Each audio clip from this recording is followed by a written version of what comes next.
રાહુલભાઈ, આ કુલ્લડમાં તમે શું બનાવીને ખવડાવશો? આજે હું તમને કોકટેલ ખવડાવીશ. સૌથી પહેલા શું આવશે? પિઝા બેઝ કટિંગ કરીશું આપણે. પિઝા બેઝ કટિંગ કરીને ત્યારે આપણે અંદર નાખીશું અને પછી ઓનિયન એડ કરીશું. એને પછી ઓનિયન આવશે. હા, પછી કેપ્સિકમ એડ કરીશું. કેપ્સિકમ આવી જશે. હા, પછી ટામેટા એડ કરીશું. ટામેટા એડ થશે. ઓરેગનો નાખીશું થોડો. ચીલી ફ્લેક્સ બી થોડા નાખીશું. થોડા પનીર લઈશું. પનીર કેવું રહે? એટલે અમૂલનું? નહીં, અમૂલનું તો છે નહીં. એના પછી શું આવી જવાનું? ત્યાર પછી આપણે એની ચટણી લઈશું. ચટણી કેવી છે? ઘરે બનાવું છું. ઘરે બનાવો છો? એકદમ પિઝાની તીખી હશે? નહીં, મીડિયમ જ. મીડિયમ. ઓકે. આમાં ચટણીમાં શું શું આવી જાય? ચટણીમાં હું ઘરે બનાવું છું. ટામેટાને ને બધું મિક્સ કરીને બનાવું છું. ત્યાર પછી માયોનીઝ આપણે એડ કરીશું. માયોનીઝ એ તો ઘરે નહીં બનાવતા? ના, ઘરે નથી. ત્યાર પછી તંદૂરી એડ કરીશું. ઓકે, તંદૂર.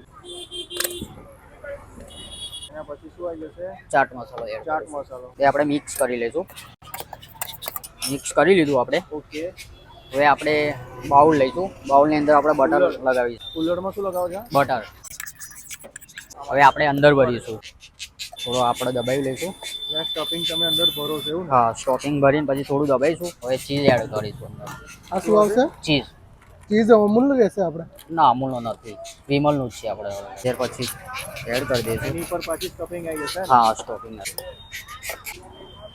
ત્યાર પછી ચીઝ એડ કરીશું. ફરી એકવાર આવી ગયું ચીઝ. બે વાર ચીઝ આ નાખો છો એવું? હા. ત્યાર પછી સ્ટફિંગ લઈશું. બહુ ચીઝ નાખો તમે તો. ચીઝ વધારે છે આમાં. હા, ખવડાવવાનું તો સારું ખવડાવવાનું. હવે આના પછી આપણે પ્રોસેસ રહેશે, મશીન ચાલુ કરીશું. આના પછી શું કરશો? હવે અંદર મૂકીશું આપણે. એના કેટલા મિનિટ થશે? 3 થી 4 મિનિટ રાખવું પડે. 3 થી 4 મિનિટ. શું આવી ગયું? ઓરેગોનો ચીલી ફ્લેક્સ નાખીશું. થોડો ચાટ મસાલો એડ કરીશું. હવે આપણે આ કોકટેલ રેડી થઈ ગયો છે. તમારી આ સ્પેશિયલ આઈટમ છે? હા, સ્પેશિયલ કોકટેલ. મેનુમાં છે નહીં, પણ આપણે બનાવ્યો કોકટેલ. ઓકે. એની પ્રાઇસિંગ શું રહેશે? 160 છે, પણ તમારો વિડીયોના માધ્યમથી આવશે તો 150 લઈશું આપણે. ઓકે. અને ટાઈમિંગ શું તમારો? ટાઈમિંગ મેં 6 વાગે આવું છું અને 11:30 બંધ કરી દઈશું. ઓકે. એની એડ્રેસ?